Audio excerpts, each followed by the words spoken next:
بارے میں جانور آزاد ہیں، ان پر کوئی پابندی نہیں، لیکن انسانوں کے لیے یہ فطرت کا تقاضا ہے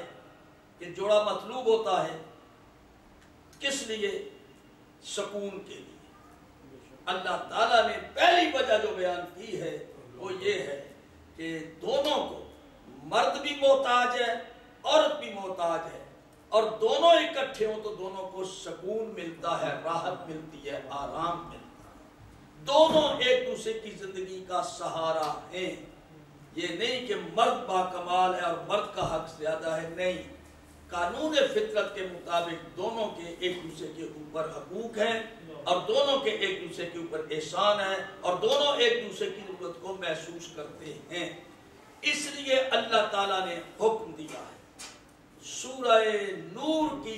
آیت نمبر 32 میں ارشاد الہی ہے، صلوات پڑھیں ذرا بلند آواز سے، اللہم صلی علی محمد وآل محمد۔ میں بالکل مختصر کر رہا ہوں بات۔ اللہ نے حکم دیا، جانوروں کے لیے کوئی قانون نہیں، وہ فطری تقاضے کے مطابق، لیکن پھر بھی ان میں ہے آپس میں لائکنگ ڈس لائکنگ ہوتی ہے، وہ ایک دوسرے کو پسند کریں تو پھر جناب وہ اپنا ازدواجی رشتہ چلتا ہے آگے، پسند نہ کریں تو نہیں ہوتا۔ تو میں عرض کرنا چاہتا ہوں، انسان کے لیے پابندی ہے حلال اور حرام کی، چنانچہ اللہ تعالیٰ سورہ نور کی آیت نمبر 32 میں ارشاد فرماتا ہے، وَأَنْكِحُوا الْأَيَّامَ مِنْكُمْ وَالصَّالِحِينَ مِنْ عِبَادِكُمْ وَإِمَائِكُمْ أَن يَكُونُوا فُقَرَاءَ يُغْنِهِمُ اللَّهُ مِنْ فَضْلِهِ وَاللَّهُ وَاسِعٌ عَلِيمٌ۔ وَأَنْكِحُوا الْأَيَّامَ مِنْكُمْ وَالصَّالِحِينَ، اور تمہارے اوپر لازم ہے کہ تم نکاح اور شادی کا ارینج کرو، انتظام کرو اپنے ان افراد کا جو ابھی غیر شادی شدہ ہیں۔ سمجھ آگئی بات؟ وَأَنْكِحُوا الْأَيَّامَ مِنْكُمْ وَالصَّالِحِينَ مِنْ عِبَادِكُمْ وَإِمَائِكُمْ، ایک تو تمہارے جتنے بھی غیر شادی شدہ ہیں، یعنی لڑکے لڑکیاں افراد جتنے بھی ہیں، ان کی شادی کا ارینج کرو، ان کے نکاح کا انتظام کرو، بندوبست کرو، یہ تم پر واجب ہے۔ اس کے علاوہ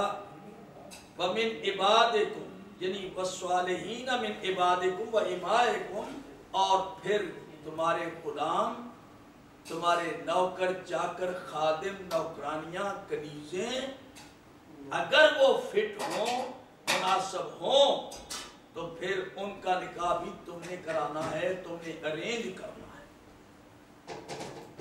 تو یہ سمجھ لیجئے کہ سوسائٹی کو اب کون کون ذمہ دار ہیں، کون کون، کن پہ یہ آیت اپلیکیبل ہے، کن کا حکم، کن کے لیے حکم ہے؟ اب جن کی تعبیر میں ایک ہیڈ آف دی فیملی ہے، مرد اور عورت، ان کی اولاد ہے، توجہ ہے نا آپ کی، اور بیٹے بھی ہیں بیٹیاں بھی ہیں، اب وہ جب سن بلوغ کو پہنچے تو شادی کا ارینج کرنا یہ فرض ہے، ماں باپ پر فرض ہے کہ اس کا کوئی مینج کرے، توجہ، اگر وہ نہیں کر سکتے کوئی اور کرے، اگر کوئی نہیں کر سکتا تو وہ خود کرے، بڑا فرض کفایہ ہے، شادی ہونی چاہیے، کیونکہ شادی کی بہت ضرورت ہے، آگے میں اہمیت بتاؤں، تو یہ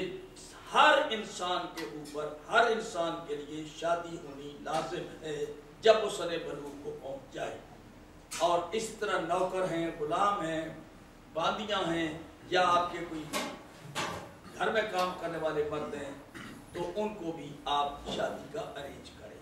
کوئی غیر شادی شدہ نہیں رہنا چاہیے۔ ہاں تمہیں فکر ہوتی ہے، یہ دیکھیے ہماری سوسائٹی میں ایک بہانہ بنتا ہے، حالانکہ جس وقت لڑکا اور لڑکی سن بلوغ کو پہنچ جائیں اور وہ ضرورت محسوس کریں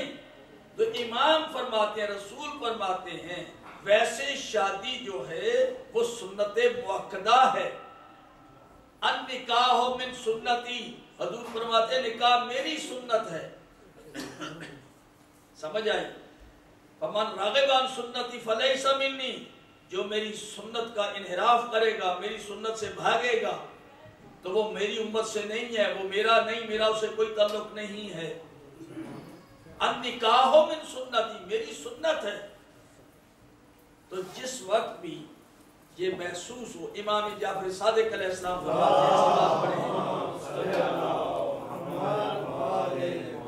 آپ نے فرمایا سنو کہ ایک انسان شادی شدہ اور ایک غیر شادی شدہ مقابلہ کیا ہے، حضور کا فرمان بھی ہے، امام جعفر صادق علیہ السلام کا فرمان بھی ہے، تھوڑا سا اس میں فرق ہے۔ حضور نے فرمایا کہ ایک شادی شدہ کی 2 رکعت نماز شادی شدہ کی، غیر شادی شدہ اگر ساری رات قیام کرے اور دن کو روزہ رکھے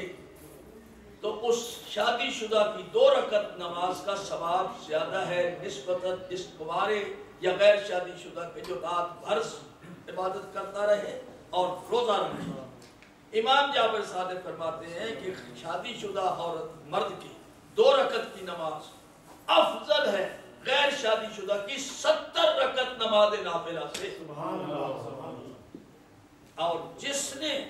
شادی کر لی اس نے نصف دین اپنا پروٹیکٹ کر لیا، ایمان اپنا بچا لیا، اور باقی نصف کے لیے اس کو اللہ سے کی اطاعت کرنی چاہیے۔ شادی کرنے کے بعد اس کا دین محفوظ ہو گیا۔ امام فرماتے ہیں کہ سنو، ویسے شادی رسول اللہ کی سنت ہے، لیکن اگر کسی کو یہ خطرہ محسوس ہو کہ مجھ سے گناہ سرزد ہوگا تو پھر اس پر واجب ہے شادی کرنا۔ یعنی اگر امکان ہو اور وہ خود جانتا ہے، نظر کو بھی بچانا ہے، اگر لطف لینے کے لیے آدمی نگاہ ڈالتا ہے کسی نامحرم پر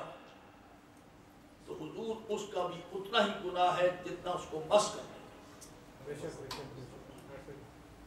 اس لیے بلوغ کو پہنچنے کے بعد ضرورت محسوس ہوتی ہے تو شادی کرنی چاہیے۔ والدین کی بھی ذمہ داری، سوسائٹی اور معاشرے کی بھی ذمہ داری ہے، اور ان خود نفوس کی بھی ذمہ داری ہے کہ وہ اپنا ارینج کریں اور اپنے آپ کو بچائیں۔ اللہ تعالیٰ نے جہاں شادی کا حکم دیا، بڑی پیاری گفتگو اللہ تعالیٰ نے آیت فرمائی ہے، اَن یکونوا فقراء یغنہم اللہ من فضلہ واللہ واسع علیم۔ اگر تم اس بات سے ڈرتے ہو کہ تم فقیر ہو یا فقیر ہو جاؤ گے، یا فقیر ہو تمہارے پاس پیسہ نہیں، دولت نہیں، تو شادی کے لیے تو خرچہ کرنا پڑتا ہے، کیسے شادی ہوگی؟ تو اللہ فرماتا ہے کہ تمہارا اللہ پر تفصیل ہے کہ تمہارا اللہ پر یقین نہیں، اللہ ضمانت دے رہا ہے شادی کرو، ان یکونوا فقراء یغنہم اللہ من فضلہ، اگر تم فقیر ہوگے اللہ اپنے فضل سے تمہیں غنی کر دے گا۔ یہ کوئی بہانہ نہیں ہے، غنی کر دے گا اللہ۔ تو رسول اکرم نے فرمایا، معصوم نے فرمایا کہ جو آدمی اس فکر میں شادی نہیں کرتا اپنے بیٹوں کی یا بیٹیوں کی، اور وہ حد بلوغ کو پہنچی ہیں، ان کو شادی کی ضرورت ہے، اور یہ کہ ہمارے پاس پیسہ نہیں، جہیز نہیں،